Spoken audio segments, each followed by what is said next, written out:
that over there. Bum, bum. Oh, sweet. That's saying it's live now. What are we? 7:29. So we're live. Kia ora, g'day everybody. Sorry, just mincing around, moving some bits and pieces around. Put that down here. Close that.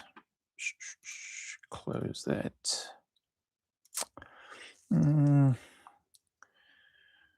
Maybe I'll leave that open. Go back. Anyway, where are we? 7:30? Nearly. 1 minute. Well, less than a minute.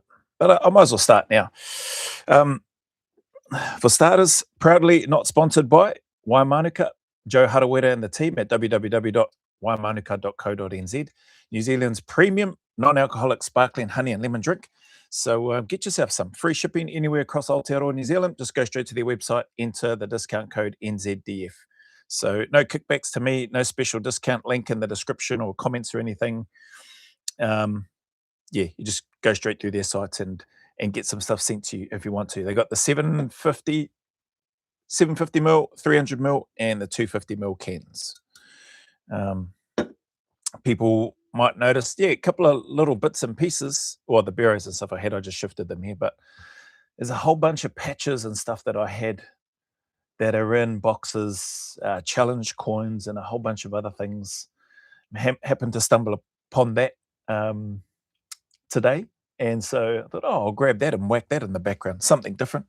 What's in there? The wings, a couple of patches. There's a Kiwi patch, Operation Iraqi Freedom right in the middle, Australian flag, US flag, dog tags from NZ and Australia, Sea Troop patch, and that's about it. On the American Eagle Let's Roll patch. But yeah, there's a bunch of other bits and pieces that I've got somewhere. I won't say stashed, but it's just because they're in boxes and in storage of where we are. So anyway, that's that. Tonight's live video is on and around how to become a special air service operator. Had a bunch of questions come through, or more requests, and I'll read out this message that I just received earlier today. So not long after I scheduled the live and put up a post about tonight's live, somebody sent through a message, but a few people have sent through messages in and around, it'd be good if I did some content on how to become an SAS operator, and perhaps in addition to that, some people have added how to apply that in life outside of the unit. And that has definitely given me stuff to think about, which I have. I haven't really moved on any of that yet, other than doing this live tonight and looking to more so respond to those queries that have come through and then give my take on some of the stuff in and around that. But one of the messages that I received today on the back end of the post via email was, Joe, I see you're doing a live video on how to book. So this is a regular supporter of the channel, by the way, the person that sent this. Joe, I see you're doing a live video on how to become an SAS operator on your channel. You should monetize that video and start a series on that sort of content. Your background and experience puts you, in my opinion, in a unique category where we don't see many people on social media with your specific background, giving guidance, tips, and responding to people's questions the way you do. Just a thought, mate. It's your channel, and you know what you're doing. That's probably debatable. All the best with your channel, mate. I'll likely miss the live if you run it, but I'll watch the replay. And then they've got a mana wave to me on the end. So appreciate that. Thanks for that. Should I monetize it? Probably not. I'm not planning on doing that anyway. There's stuff on the channel. I've got memberships and that sort of thing, but again, they're pretty low key type stuff. Appreciate the kind words. Yeah, could I? Yeah, maybe, I suppose. But I think personally, for me, with my channel and the stuff that I do and that I put out, aside from having those few little membership options, which are already on the YouTube channel anyway, I just think things will happen when they're meant to happen. Like put it this way, these videos aren't get rich quick ideas. So their response to questions and queries that I get and or requests for reaction videos or questions that get asked, um, and then I look to make a video out of it. By and large, for a lot of them, not everything. There's man, I think if you saw a heck of a lot of the stuff that I get sent through, um, yeah, you may or may not agree with me in terms of some of the stuff that I do reaction videos to and or do videos on. But there's a lot of stuff that I leave out. But there's also a lot of stuff on the list in terms of reactions and that sort of stuff. The vast majority, yeah, I'd say the vast majority of questions that I get asked, like this one, how to become an SAS operator, are probably questions, queries, requests that come through that I do typically respond to anyway. So I'll just keep rolling with what I'm doing, and whatever happens, happens. As I get better, I am looking at what's it? Just creating a website, taking on board some advice from Solly from over there in the UK, who's recommended that to me a number of times, probably about as long as my channel's been going, to be fair, and a few other people as well have said, oh, can potentially give you another platform in case I do get blocked from YouTube. I've already spoken. If I get blocked on YouTube with the copyright strikes, I'll just start again.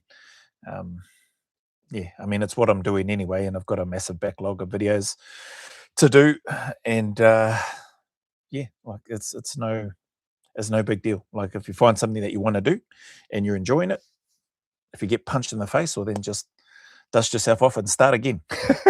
So anyway, hopefully this channel doesn't get shut down, but if it does, well, so yeah, I'll do some work on trying to get a website set up just so I can put other content on there. There might be other content that I potentially put on there that that may not go onto YouTube at all.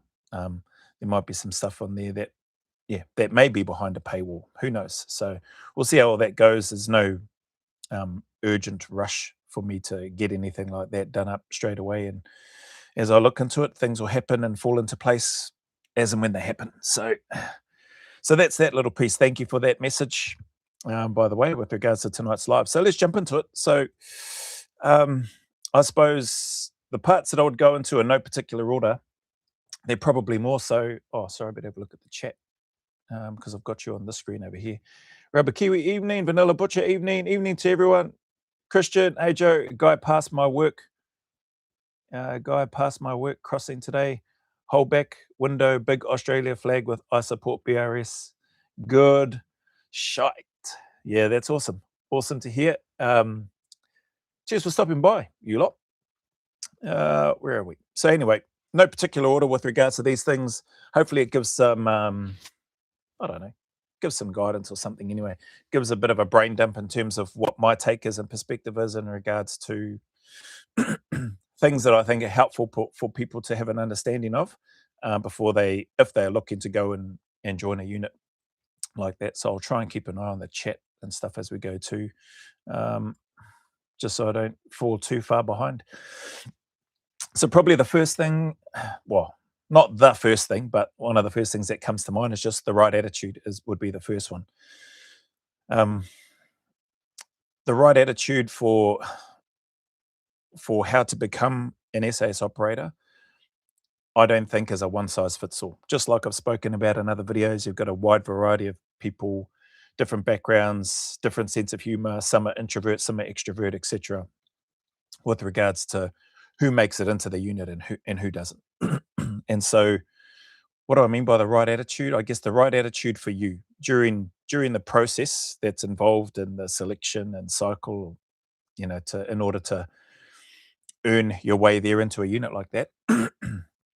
Your attitude is going to determine a lot. What you're like when things are miserable, when things are hard, physically, mentally, when you're given instructions or told to do things and you're being told and or potentially sometimes constantly reminded that you're failing or not doing very well. When you're put in those places or situations where you feel like everything you're doing just isn't working or just isn't what they're looking for, and when all that doubt and everything starts to creep in. So right attitude, by and large, I would say and encourage having a positive mindset and attitude to that. Easier said than done. Like I said, when it feels like the walls are closing in on you, and you are really uncertain in terms of sometimes what it is that you're supposed to be doing or why it is you're doing a certain thing, other than the directing staff has said that that's what you need to do, depending on which stage you're at. Sometimes that attitude may be reflective of your preparation. So, the importance of having a good and positive attitude with regards to your preparation, getting up and getting out and putting in the work when you don't feel like doing it. That requires a certain amount of positive self talk, let's say, and the right type of attitude for you as an individual to be able to get up and go and do those things. So, these, I guess, thoughts of mine, this first one being the right attitude, will lend themselves and lean into a whole bunch of different areas, which you or anybody could really elaborate on if we wanted to. But if we did that, probably be here all week. So I'll just try to, I suppose, plant a few seeds and then let those sit with whoever may need to hear this or maybe looking for some information in and around the space, and then up to you to look at how you apply it.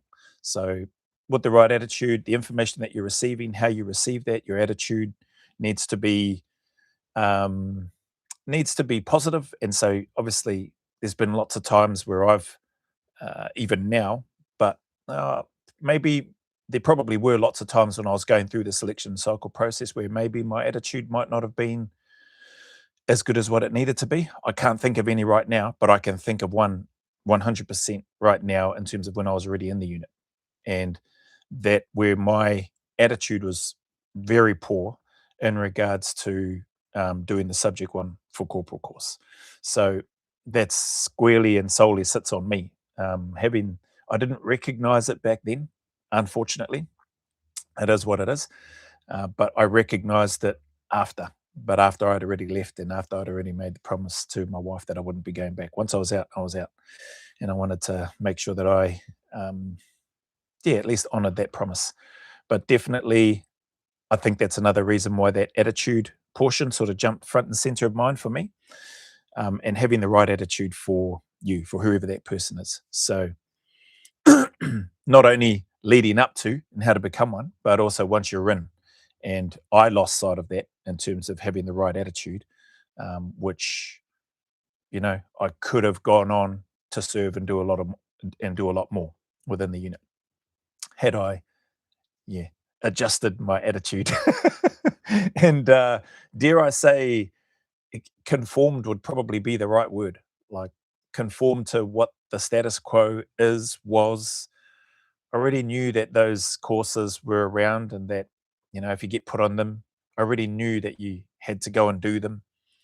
But I was just resistant to that and didn't want to. So hopefully that gives a bit of an example of what not having the right attitude can mean and or could potentially cost you if you don't maintain those things. So these are the things that I'm going to talk about as we go through. So having the right attitude and then making sure that that stays with you, throughout your career, should you make it all the way through. Um, Integrity, I'd say, would be the next one. So right attitude, integrity, that covers a whole bunch of things, right? Honesty, accountability, ownership, professionalism, all of those, what do you call them? Buzzwords, all those good things. All of that stuff plays a part in regards to my experience, in regards to wanting to and becoming an operator within the unit. And I've given examples of that in other videos that I've done.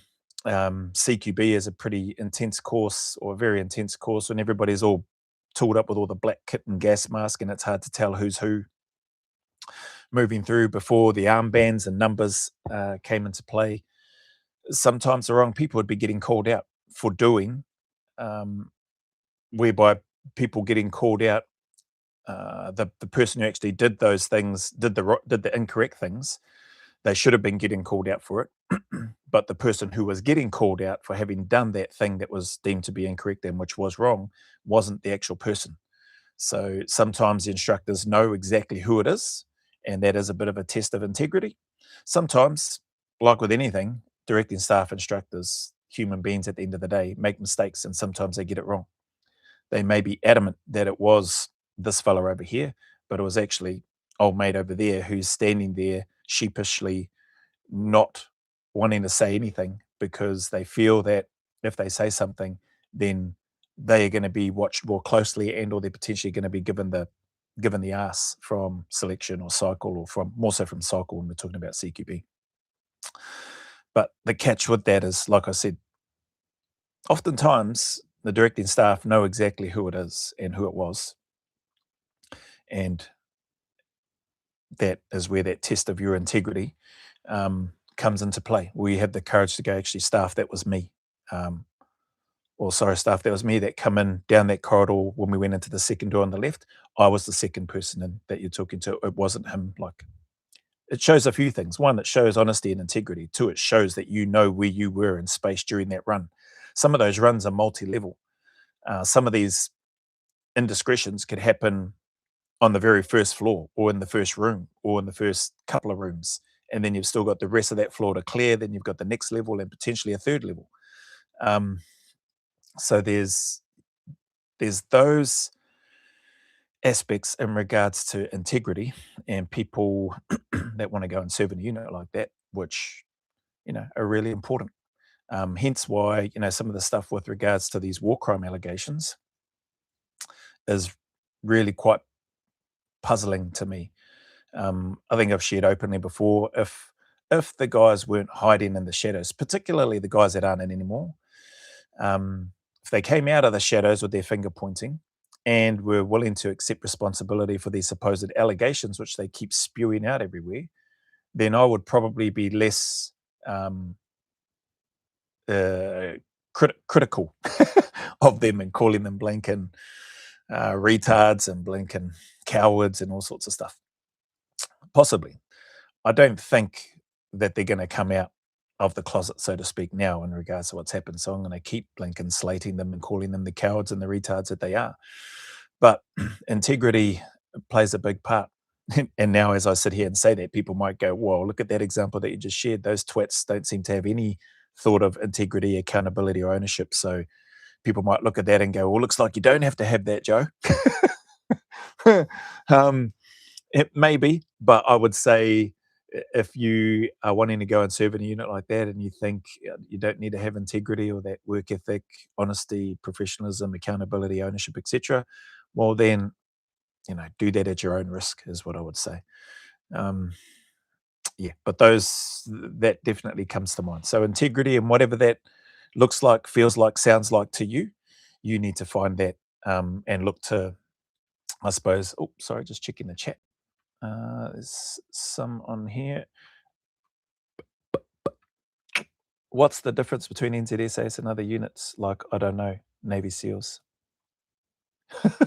NZ for life. How to train to become an SAS operator. Start by climbing Kaiti Hill 20 times in a day. Like the stream, guys. NZ for life. Yeah, good old Kaiti Hill, eh? Hard case. Some funny, I remember seeing when old Captain Cook got blinking knocked off that hill however many times when I was growing up there. And then it'd be in the newspaper, the Gisborne Herald. Anyway, where was I? Yeah, do so at your own risk, in terms of um, feeling like, nah, I don't think integrity is a thing. I call me old-fashioned, but I strongly believe that it likely still is, and it's a good trait and quality to have, or core pillar, whatever you want to call it, values to have just in life in general. So these things, the right attitude, integrity, great things to have. Third thing I would say is in and around drive. So your personal drive. There's that statement or comment with regards to the unit: relentless pursuit of excellence. Yeah, relentless drive with regards to anything. Like, you can apply these things as I'm going through talking about them. Just even probably a 2-in-1 in this video, like the message that I received on how to become an operator and how to apply that in everyday life. Like, these things, for me at least right now, these first three, you do those, or we look to do those in our everyday lives as it is. So that drive, in terms of what's pushing you, whether you use the term motivation or whatever floats your boat, whatever gets you through. but your drive and commitment and desire to want to do those things, or that thing that you're wanting to do, in this case, and in the purpose of this live stream, join a unit like the SAS, needs to be, just my take, needs to be at the top of the list of things that you are working on. As bad as that probably sounds, and as I reflect on it, it probably is. For me, in my case, my situation, it's the truth. Yes, met my darling before selection. Really, really enjoyed being with her and spending time with her. But at the end of the day, I wanted to get to the unit. So yes, I found myself needing to try to make time for her, to hang out with her, but then also get my training in. Sometimes I didn't always get to have that time with her, just because I prioritized getting my training in and part of my preparation before selection. But the good thing about it is that she was cool with that. She understood that. So, not everybody's like that, I think. Well, not that I would know personally, like haven't had heaps of partners. So that side of things, yeah, I just don't know. Maybe there are people that have gone on and done join the unit, become an operator by having it as their second or third thing on their list because they've got either loved ones or children or other things at the top of that list. But for me, as I reflect, I know I had it at the top of my list. So that talk of trying to find a balance, there wasn't a balance for me. And I think I've spoken about that in other videos and other Q&A things that I've, well, maybe not a specific Q&A, but I feel like I've spoken about it before in a roundabout sort of way in regards to, I think people have asked me before in comments or questions, how did you find a balance, or how did you get that balance right between preparing for selection or once you're in the unit and family and all that sort of stuff? I'm pretty sure my answers to those was, I didn't find I had a balance at all. I was just very fortunate from a family perspective that my wife held everything down at home, and that from a work perspective, that enabled me and freed me up to be able to focus and commit fully to the job that I'd signed up to do. Because it's not like we're just getting together and then playing tiddlywinks at work, the training and the work and stuff, as awesome as it was and as was important and serious work. And you don't want to be the guy this was just my take, my thought. I didn't want to be the guy whose mind was elsewhere, and you make a mistake or you miss something or you clack off a blinking door charge or window charge or whatever too early, and you and all your mates blinking wear the wrath of that, so to speak. So, or not paying attention and your rounds don't go where they're supposed to go. You know what I mean? So, um, yeah, that drive to get to where it is that you want to get to, is definitely, oh, what the hell? Sorry.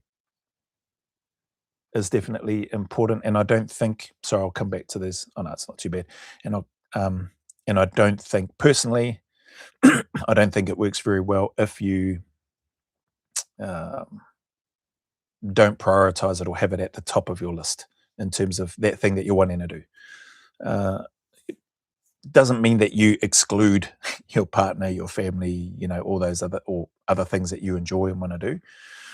But the vast majority of the things that you're working towards doing and the thing that you want to do, my experience, needs to be taking the lion's share. It's not a nice even balance. Hopefully that makes sense anyway. Where are we? Rubber Kiwi, if you were present while wrongdoing occurred that could have been prevented, why didn't you prevent it happening?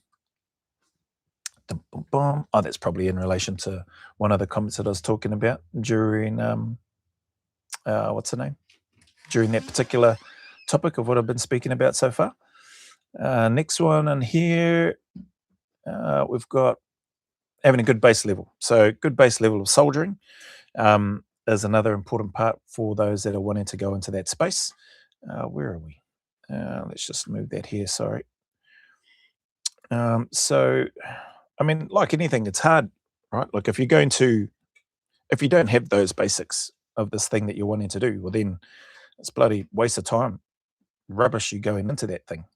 So putting in the time, effort, learning from those that have got the experience, like I've spoken about in other videos, the senior soldiers and that sort of thing. Surround yourself with those guys that have got the experience, that have got the knowledge, that also have that set the example with regards to what it is that you're wanting to do.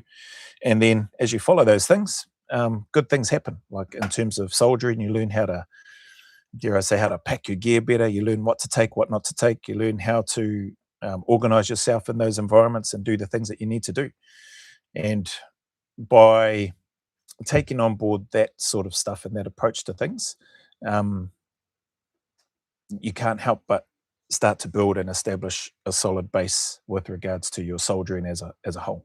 So yeah, right attitude, integrity, drive, uh, have a good, solid understanding, foundation wise in terms of soldiering, and then combine that with having a good base level, or not a good base level, a strong, solid level in terms of your fitness and well-being. So hopefully that goes without saying. There's 5 things so far. I have got a few other things which I'll talk about, but each of these things tie into each other, in my experience anyway.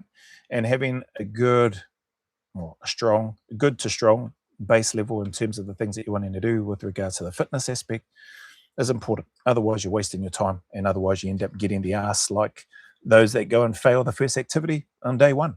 So, um, yeah, that should be reasonably self-explanatory. Let me just check comments here.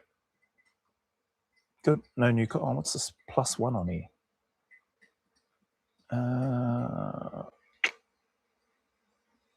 +1. It's like a 1 with a notification, but there's nothing in there. What is that for then? Why is that showing? It's got the little heart, $sign, and then a circle with a plus with a little notification and a 1 next to it. When I click on it, there's nothing on there, unless it just means members only live stream new. That's not new. Surely that's not new. Schedule your live to switch to members. No, close. Maybe that's what it is. Well, that didn't do anything. I clicked on it. Rubbish.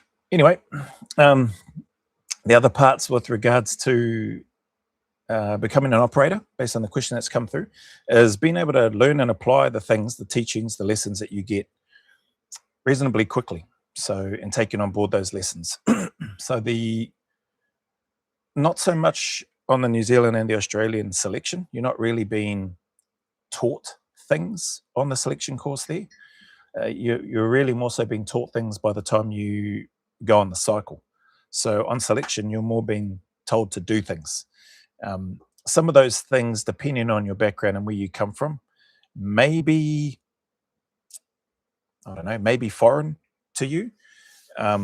But in terms of becoming an operator, this isn't just about selection. It includes cycle as well. So selection and cycle, there may be some things which are foreign or new to you on selection. There will more than likely be things which are definitely new to you on cycle, and you won't necessarily have as much time as you like, so to speak. It's not like your conventional force part of the military where you've come from to get to there. You need to take on that information quickly, and you need to be able to implement it and apply it to the standard in which they are expecting it to be done within the time frame in which you get. Fair and reasonable. If you fail something and you're not doing quite as well, there will be a retest phase and aspect of that.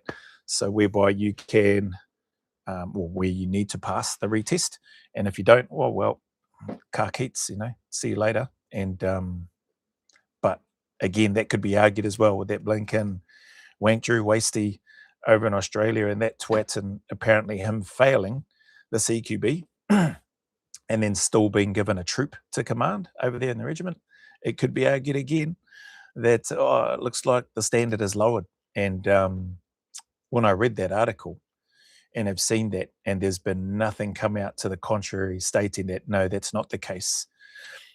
I think that article, and I believe that article is true, because they'd surely be done for defamation, especially once I got a hold of it and started reading it. And the fact that it speaks in very specific wording in regards to Andrew Hastie and him not receiving his beret with his cohort, but still being posted to a squadron and still being given a troop to command. So clearly the wording that has been used is accurate, and there's been no defamation against that particular article or that news outlet for stating the truth. So, because it's not defaming, it's just stating the truth in terms of what's happened. So, maybe people might look at that and go, well, looks like the standard has lowered and has dropped over there. Um, yeah, I don't know. I can't speak to that. I've been out of that space for a long time now. What I can say during my time, um, yeah, if you weren't up to scratch, like you didn't get to stay a Christian officer or not, you got given the arse, and rightly so. If you're failing and failed that course and you failed the retests and you were not able to hit the target within the timeframes expected, required, which everybody else has done in the past leading up to that, and I don't understand why you're given a pass. But anyway, that aside, in terms of the ability to learn and apply the lessons, hit the targets, all that sort of stuff within the timeframes that you're given, that's another large part of it. So anybody looking to go there, that's another aspect which I would say to look at and take on board seriously and apply the craft as well as you can and as quickly as you can to the standard that's been expected or shown. Another one that comes to mind with regards to those looking to join a unit like that is the sense of humor part is an important piece. So it's probably more of a dark humor, which people often refer to in terms of people that serve in the unit or in a unit like that. Dark humor is a matter of perspective. Some people might say Jimmy Carr and his the comedian and some of the stuff that he talks about. People might say that's dark humor. But yeah, I guess there are some aspects to the sense of humor which soldiers in general may have, which may be vastly different. Possibly, not saying it is completely, but may be vastly different to a number of members in somewhat normal society. So, um, with regards to that, having an understanding of that, like having a sense of humor, is really important. I think in any field, whether you're a doctor, whether you're a blinking the comedian, whether you're a business owner, if you can't have a laugh at things that are happening, particularly if things may not be going as well as what you want them to be, you're going to have a hard time in a place like that because things can get pretty miserable. Things can get very isolated and lonely. And if you can't find a way to have a laugh about it and or see the lighter side of things, and if you can't take having the piss pulled out of you whilst you're with your mates and that sort of thing, well, then you will struggle in a place like that, to put it lightly. So having an understanding of that type of environment and the things that you could be confronted with, uh, and the fact that guys will find a way to inject some humor into those, dare I say, events, let's call them events as they happen, um, is good for morale, is good for probably, dare I say, sanity, although some people might look at you and think that you're crazy. So, yeah, that aspect, there's the sense of humor. What have we covered so far? So, done sense of humor, thinking, learning and adapting and implementing the training that you receive, integrity, self drive, right attitude. Um, I think I've done more than five. Uh, as we go through, let's have a look here. Sure, I made some notes. Excuse me. Oh yeah, blinking heck. How could I forget that? Fitness and soldiering. So there's 7 things there. Having a good base level of those, preferably a higher level of fitness um, before and or once you're in the unit, and maintaining that. I found for the most part that was pretty easy for most people to maintain, because it's such a competitive environment. Having an understanding of that competitive nature of the environment is also important, and is also, dare I say, a good driver, because you don't want to be the guy dragging the chain. So that constant improving your soldiering skills or basics or fundamentals, and that constant improving your fitness or at least maintaining it to a high level, and then looking to improve those little 1%ers each day or where you can, is a constant, because you are surrounded by people that are wired similarly, and they have an understanding of the reality of the cost should you slacken off and drop off with regards to maintaining the things that you need to do. So um, those aspects are a part of it. The other part here, uh, oh, that's good. I'm glad that the chat. That's probably because there isn't many people on it. I'm glad that the chat isn't blowing up like the other couple of lives that we did last week. The other one that I would say is important is having how do I word this? Well, just being confident in who you are and your ability to do the things that you need to do, but being humble at the same time. So um, in that space, with regards to the work, there are so many people in there that are blinking. You'll look at somebody or some bodies and go far out, they're onto it, they're sharp, thinking they're good to go. And then you'll see somebody else and go, bloody hell, they're even more good to go than what you thought the other person was. And it's true. And then you'll see that again, and potentially it might only be just slightly, ever so slightly, just that much more, even more competent, professional, skilled, etc. And there's nothing wrong with that. But again, it adds to that environment and the understanding of be confident in who you are, hold your space as well as you can without coming across as arrogant. And so for each person, again, it's going to be different for each person. I can't sit here and tell you you need to do it exactly like this. Excuse me. Um, and if you don't, then you're going to be have an eyebrow raised, and you're probably not going to make it because it's different for each person. Each one of these things that I'm talking about is different for each person.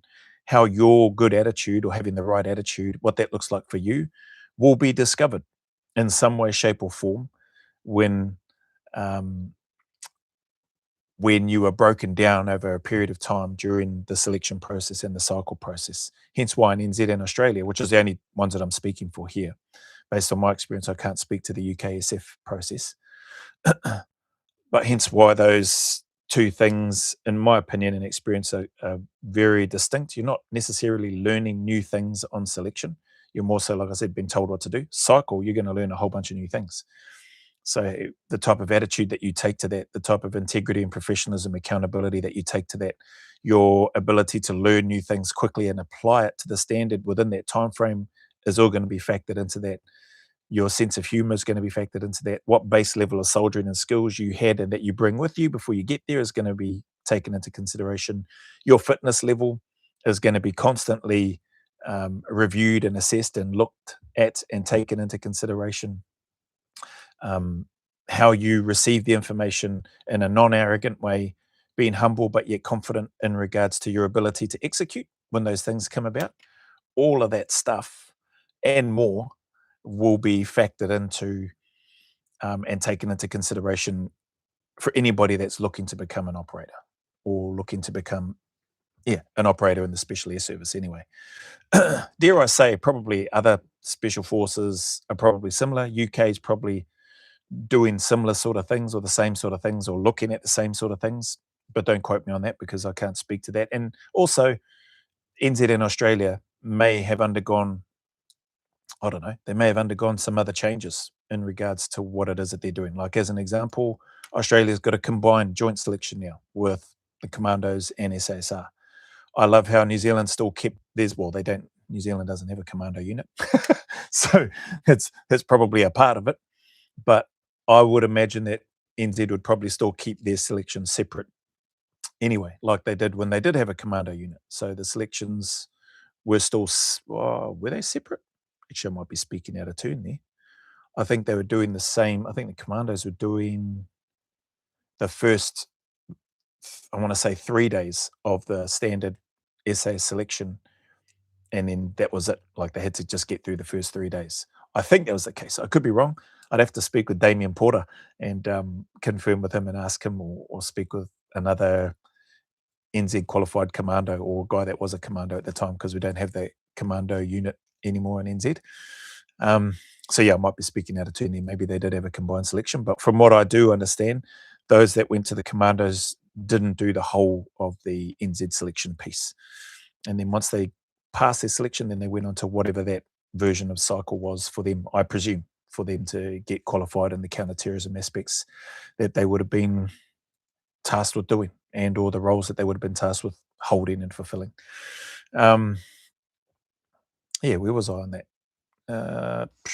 If I come back to, oh yeah, so the humility piece and the holding your ground and being confident still. So how you find that for you is, or for any individual looking to go and serve an unit like that, or if you're just here out of curiosity, is up to you. Like, I can't tell you exactly what you need to do.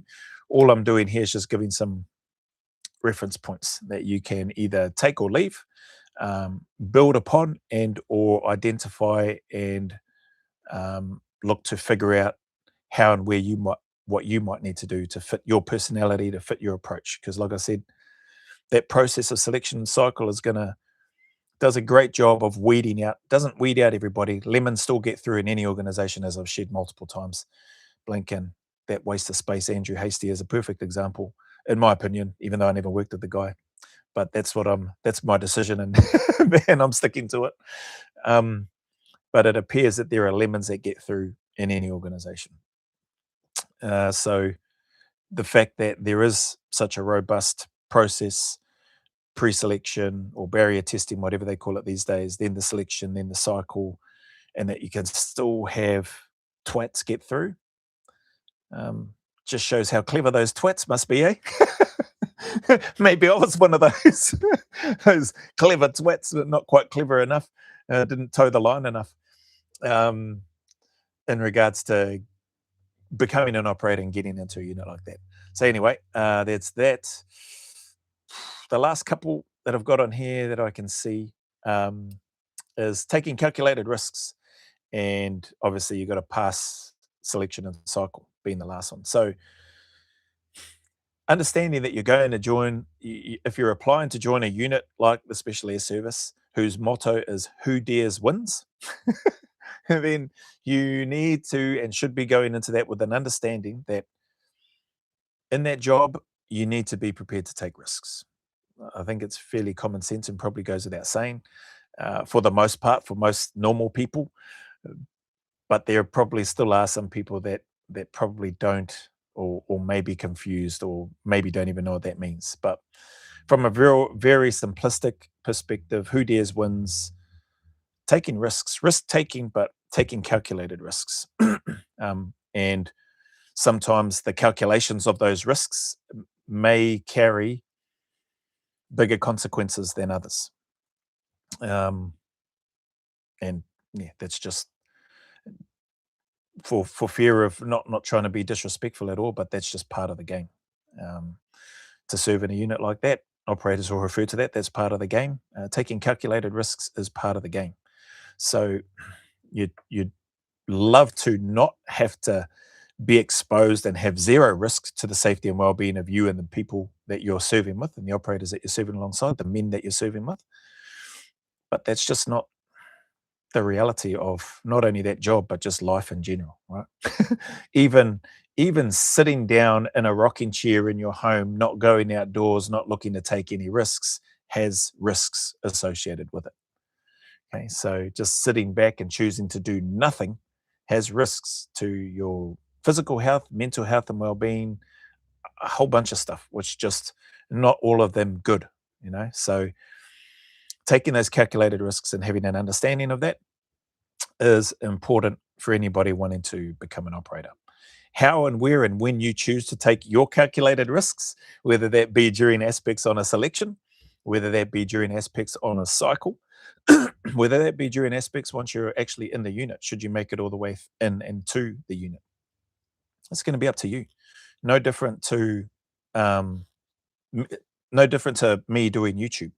Calculated risks with regard to the type of content, knowing that I've had one copyright strike, like an official strike, and you only get three.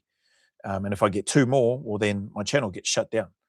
I've had a number of copyrights, not, well, there've been copyright warnings or issues, but they haven't resulted in a strike. I've had heaps of those, dare I say hundreds of those on my channel, with regards to reaction videos that I've done. So people have, whatever the organizations, whether it's been for music piece that's been played during a reaction video that I've been doing. So in the video that I'm reacting to, sometimes there's that background music. sometimes I get copyright issues for that. And so then it says this video can't be monetized. I've got a whole bunch of videos that that I did hit monetize from when I did reach the eligibility for the YouTube Partner Program, but that actually aren't monetized for me. So there's a lot of videos that I have that are what's the name? Monetized, but going to the person. And so the video, some of the videos that I have, some of them I've challenged, some of them I've won, some of them I've lost. Actually, a lot of them I've lost. But some of them, like my reaction video, might be 45 minutes or 30 something minutes.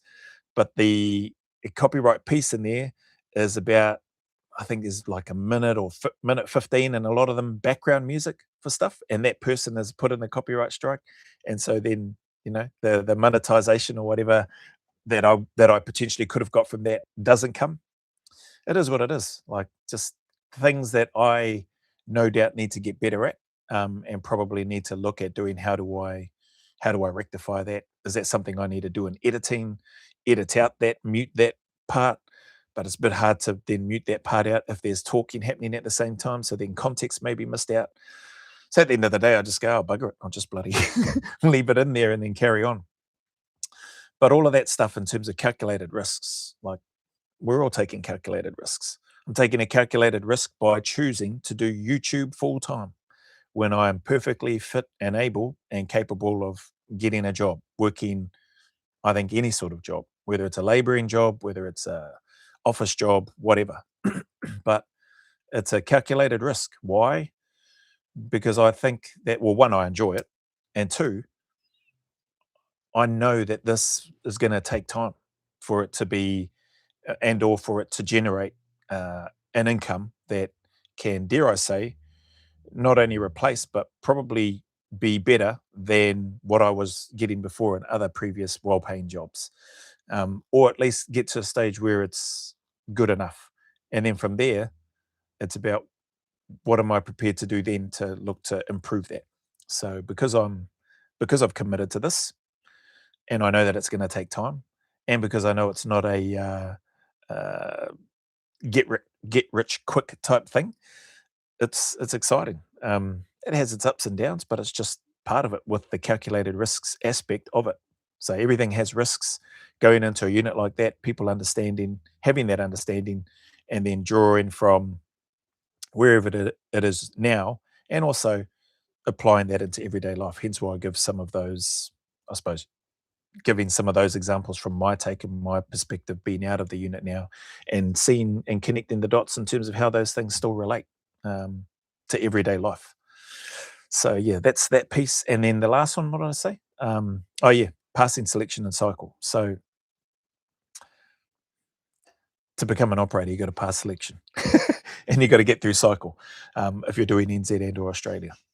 So with regards to that, if you can do all of those things, so to pass selection and cycle, obviously you need to have a good high standard of fitness. You should have, and you want to have a good, strong level of soldiering skills. You want to have a good sense of humor. You want to have really strong self-drive with regards to your reasons and rationale and your prioritization in terms of where you want to be. You want to have that integrity with regards to taking ownership and accountability for your actions, whether you make mistakes. Probably not so much when you don't make mistakes. It's not a chest beating contest, but taking ownership and having integrity so that people know that they can trust you. You want to, what else did I say?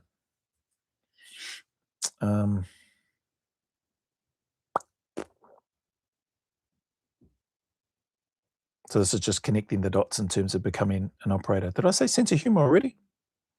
Maybe not. Have a good sense of humor with regards to the work and the nature of the work, because it will be miserable and hard and sometimes isolating at times, and sometimes just flat out miserable. So having a sense of humor is an important part. Being able and ready and willing to take calculated risks, not just being reckless with regards to things. Again, that's a matter of perspective. Your attitude is another one, but that those calculated risks and what's deemed as reckless and not reckless in terms of the different perspectives that people will have people might look at Mark Donaldson or Willie Apiata or Ben Robert Smith, and look at them and say, well, what they did was reckless. Like, and I guess when you read the citation, some of that and probably common wording you would see in that is without regard for their own safety and well-being. That could be deemed as reckless by people. Or if you're looking at it from another perspective, as I look at it, I see that as tremendously brave and courageous of what those men did, and just a real sobering testament that there are some men that are just willing to risk it all. They're not just words that they would say. They probably wouldn't even say the words out loud. Their actions did all the speaking for them. You know what I mean? Um, yeah, and it's, I suppose, the perspective and the lens in which people look at and look through. When I spoke about taking calculated risks and not being reckless, it depends on who you are. And those men, to me, as well as a whole bunch of others that don't necessarily have a Victoria Cross, that don't necessarily and or have not necessarily been awarded any type of valor or courage or bravery medal, but who I know have been 100% brave and courageous in the face of battle, in the heat of battle. Um, it's probably uh, uh, you'd like to think it doesn't factor into their mindset in terms of I'm doing this because I'm going to get this little medal thing. I'm doing it because this is what I signed up for. I'm doing it because this is what I believe and think needs to happen at this time. They're making those split second decisions on the ground, and I'm doing this because they would rather uh, they they would rather they lose their life than lose any of their mates. And there's only a handful of people, that have gone out and done that and proved that and shown that in the face of battle. So, yeah, all of those things. If I have a look at this list here in terms of for context, just to make sure that I went over them: right attitude, integrity, proactive, that drive, soldiering, fitness. I spoke about that. Sense of humor, learning and applying things quickly, humble yet confident. Um, some people might say you can't do that, but I think you can. I see that all the time and I saw that a lot in my time in the unit, and I've seen that in a lot of places outside of my time in the unit. People that are extremely humble but are extremely confident. You see it in professional athletes, as an example. Artie Savia, great example of extremely humble man, but extremely confident in what he does and what he brings to the field. Doesn't need to say a lot of words, just his actions blink in are enough to inspire everybody else. And you could go down the list in terms of not just professional athletes, not just soldiers, well, those that have served in a space like that, first frontline, first responders, business people. There'll be a whole bunch of people that you've likely come across, that I've come across from a military context, outside of military context, that are extremely humble, but are extremely confident in their ability. Um, yeah, and those people that might assume the humility for weakness, well, then what's that? FAFO? Uh, those people will, I guess, dare I say, find out. Um, calculated risks, spoke about that. Yeah, and you got to pass selection and cycle. So those 10 things are what stand out in my mind. You could go down a bit of a rabbit hole and talk about each of those things in more detail if you wanted to. That wasn't the plan for me on this video. It was just to run through those things, and people can take from them what they want and or apply them and or not apply them to their own situation, whether you are preparing for selection and or wanting to join a unit like the Special Air Service. So how long has that been going for? Oh, I'm under an hour too. That's good. Or not, and or for those that sent the messages through around making a video on how to become an SAS operator. Actually, one of the comments was I should write a book, write a book around how to become an operator and how to apply that into civilian life. Yeah, I don't know about that. I don't think. Well, I'll never say never, but I have no plans on writing any books. But those are the thoughts. Those 10 things are the things that come to mind, in and around, yeah, integrity, right attitude, drive, soldiering skills, fitness, calculated risks, learning and teaching, and being able to implement that, sense of humor, uh, sense of humor. Obviously, got a past selection and cycle, and there was one before it. What was it? Can't remember that. Oh, humility and confidence. So I think those are probably good reference points, in my experience anyway, or my take, my reflection is what I should say. My reflection and just trying to work through and thinking about those things that I saw, and also that I thought would, excuse me, that I thought would give me a good chance or a good opportunity of at least progressing on to the next stage. Like I said, though, wheels got a bit wobbly when I was in the unit in Australia, and then got tasked with what I felt like was a big step backwards in going and doing a junior NCO's course, telling people and giving instructions to march around on a parade ground. I just thought that's rubbish. Even the field aspect parts of it, I just lost sight of it. So my attitude wasn't in the right space at that time. And so just a good reminder for anybody that may be looking to go to a unit like that is to keep that attitude in check. And so if nothing else, that may be one of the, and I know I've shared it with a number of people that I've had the privilege to work with one-on-one, and a number of those that have gone on and completed and passed selection for Australia and NZ.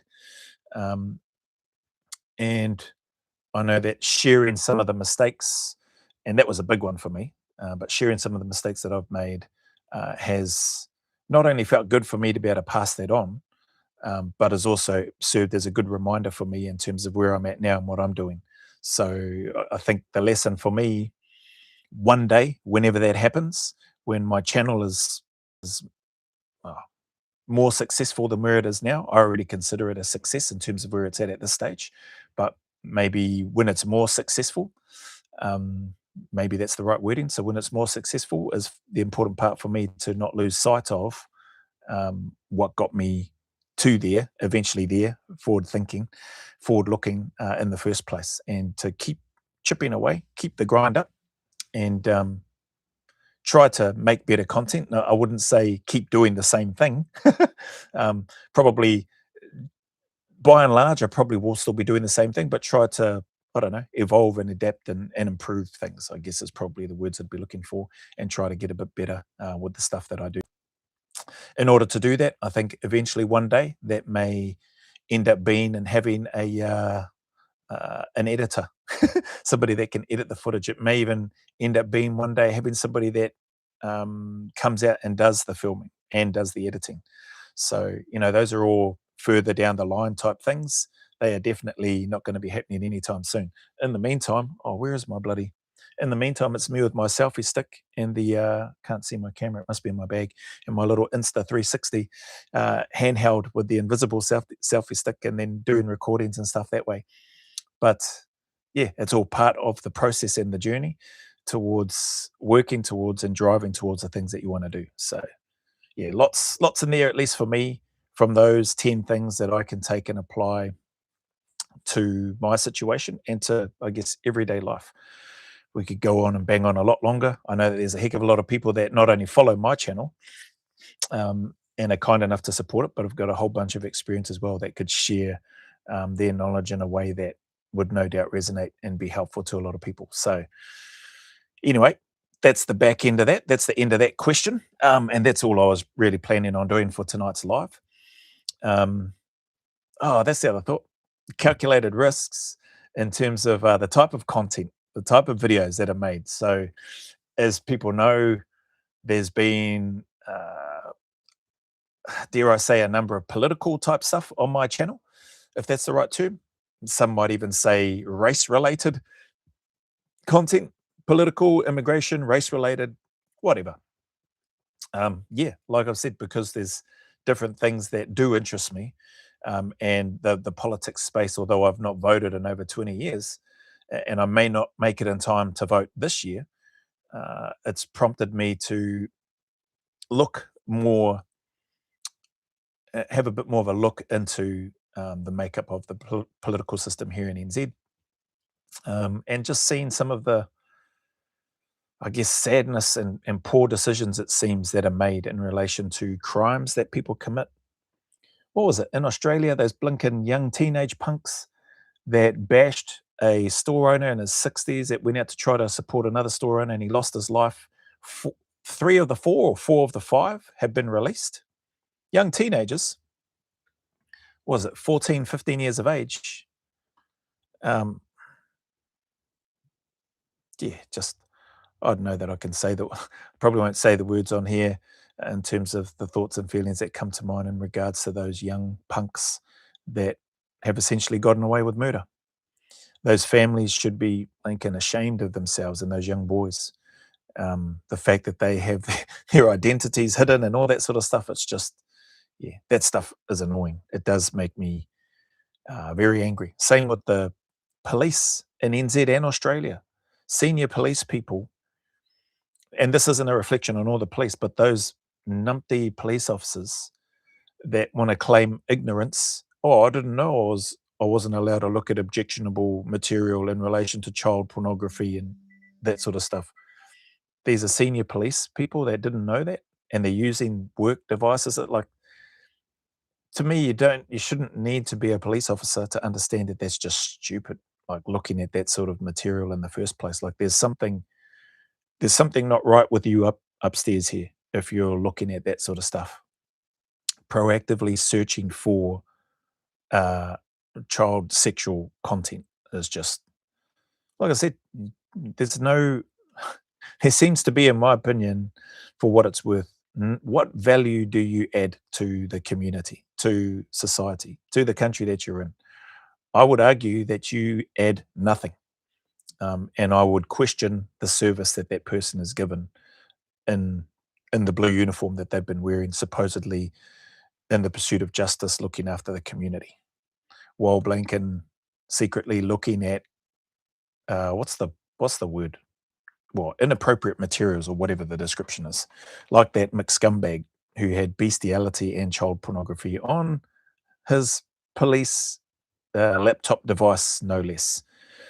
So yeah, but there are things that do make me haw there are different things that I'll react to, um, and that's no different. So calculated risk. Some people will hate that stuff, and some people won't like the reactions that I do to it. I don't particularly care. Some people on the back end of that have gone, "Oh, Joe, have you seen your numbers since you did that immigration stuff? You should keep." The words that some of them said, you should keep milking that, bro, to get more views, to get more subscribers, to get more likes, etc., blah, blah, blah. I know that those people that have shared that, they're coming from a good space, and they are people that have been supporting my channel for a while, a number of them anyway. Some people are new. So some people have literally reached out to me and gone, hey, mate, I'm new to your channel, just came across this, having a look at some of your other content, but it seems like this sort of space is something that's new for you, but it looks like it's something that it's engaging and that people actually want to see more from you. You should do it, etc., etc. So nice to get those sort of comments and messages and feedback. Um, but yeah, as I've said before, and as you've probably just heard me speak about now, a lot of that stuff can be really can make a person angry. I'm no exception. So um, hence why I've spoken before about just being being careful about what you constantly consume, right? I'm no different to that. If I keep consuming and going down a rabbit hole, I can and potentially will, may not be the same. Might just start to come across very angry and I don't know, may not be a very nice person to be around, Um, and so I'm conscious of that. I'm mindful of that. I think there's truth to that.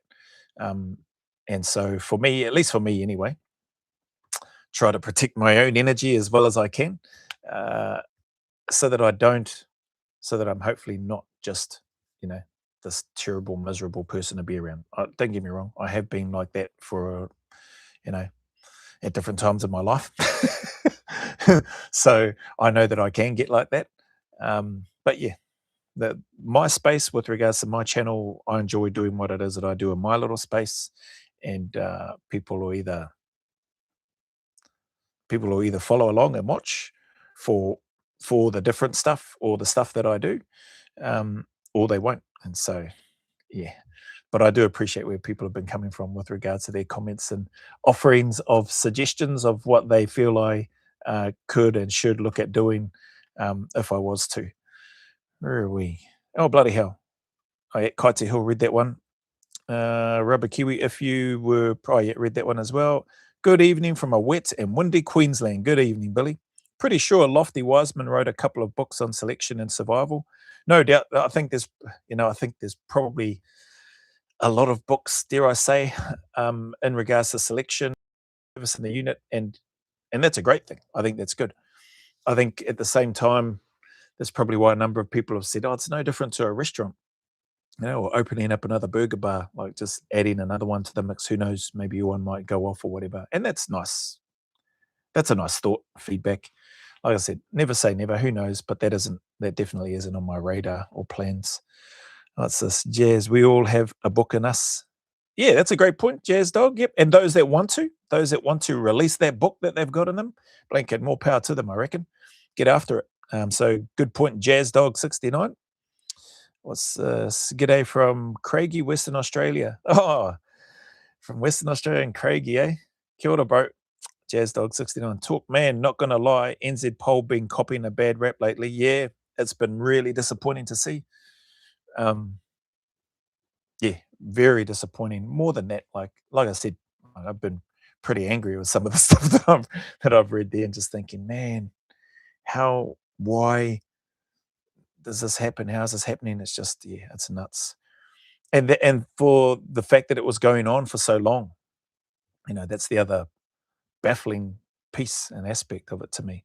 Cherry, what separates GC from the rest of the crew of 4-3? By GC, do you mean good punt? Is that who you're talking about? What separates a GC from the rest of the crew of 4-3? Or is that another abbreviation from Cherry? So I'll wait to see if you're still there. You might have gone actually. I don't know when you sent that. Oh, ground commander or leader. Okay, yeah, patrol commander. PC, it was a typical term that we would use. A PC, patrol commander, ground commander. Where are you from, Cherry? Out of interest, if you don't mind. All good if you don't want to say. What separates a ground commander from the rest of the crew? So ground commanders usually got a heck of a lot more experience, Cherry. Um, They are typically in a unit like the SAS. They're typically a sergeant, although they can be a corporal.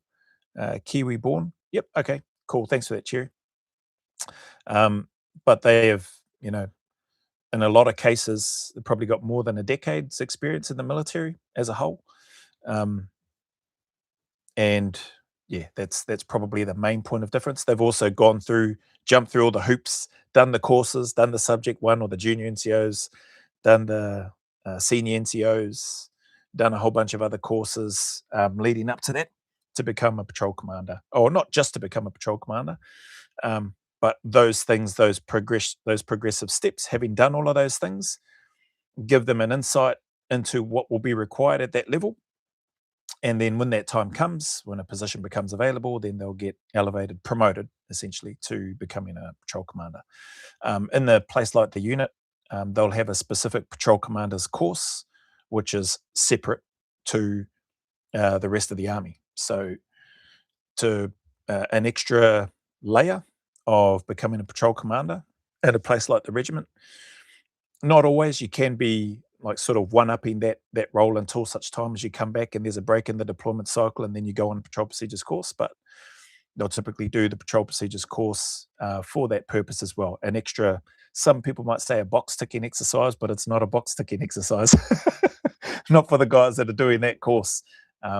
They understand the reality of and the nature of that role that they're stepping into. And when you're stepping into a role where you're going to be leading highly proactive, highly skilled, highly competent individuals, you need to be on your game and have the knowledge and information and be able to deliver that, explain it, and have the trust and respect of the team. So yeah, there's quite a big difference in terms of a patrol commander to the other, we would refer to ourselves as plebs in the team. Um, Hopefully that answers that. Cherry, I honestly feel like constantly consuming negative political content puts you in a negative headspace. 100%. I reckon too. Sometimes you've just got to switch off from it and enjoy your life. Yep. And having, um, yeah, just having things, like in your space, in your world, whatever that is for you, whether it's getting out of nature, whether it's training once or twice a day, whether it's all of those things, whether it's, yeah, playing golf. I can't play golf, but I know a lot of people that do play golf and they enjoy golf and it's relaxing for them. Fishing, whatever. Find what it is that helps you sort of detach and maybe be a bit more present in terms of where you are. And I find good things happen anyway. Bit easier to clear the head when I'm moving, sweating, and suffering because I have no choice at that to focus on my breathing and trying to not injure myself. What's this? Brock Lion 75. I like Googling how to become an Australian soldier, getting recommended, and then getting rejected long term. Here to troll on being a bad sport. No, just a few drinks deep. Crack up. Hard case. All right. Well, I think can't see how many people are. Oh no, yeah, I can. It says that there's 11 people shown on here. Well, thank you to those 11 people that decided to stop by here. If you're still on here, I don't think I didn't plan on doing anything else on this live. So unless people have got questions, I can leave you to it. What's this? Cherry has got Joe. Cherry. Yeah. So yeah, appreciate everybody's time. Unless people have you completed the reaction videos to the SAS clips? Completed the reaction videos to the SAS clips. What SAS? Excuse me. Are you talking about the New Zealand First Among Equals cycle? Later's Joe. Yep. Later talk 5018. Always gangster to listen and cheers. Yep. Cherry's got yes. Yep. Those are done. So they will show up when they show up. At the moment, they're just available to those members. And then they'll become available whenever I've scheduled them in the back end of the YouTube studio. So you'll see them soon enough, probably a week or so or whatever the dates are when I've got them. I've got a few videos ahead in terms of reaction videos, which are in the background, and I just schedule those in. So yeah, so there's at least a video going up each day for the most part. Be pretty rare actually if there isn't a video going up once a day. Great video. Took a bit of notes. Keen for these kinds of content. True. Hey, all good. Thanks for the feedback, Cherry. Yeah, if it helps in some way, then cool. And to those that sent the request through for this, video, not just for tonight. Like these comments have come through. Been a while sitting there, and I just sort of collate all the comments and stuff together, and then chip away at them as and when on tonight for the live. So anyway, enjoy the rest of your night, people, and yourselves, and I'll see you, or you'll see me on the next one. Car keeps peeps. Bum, bum. End stream.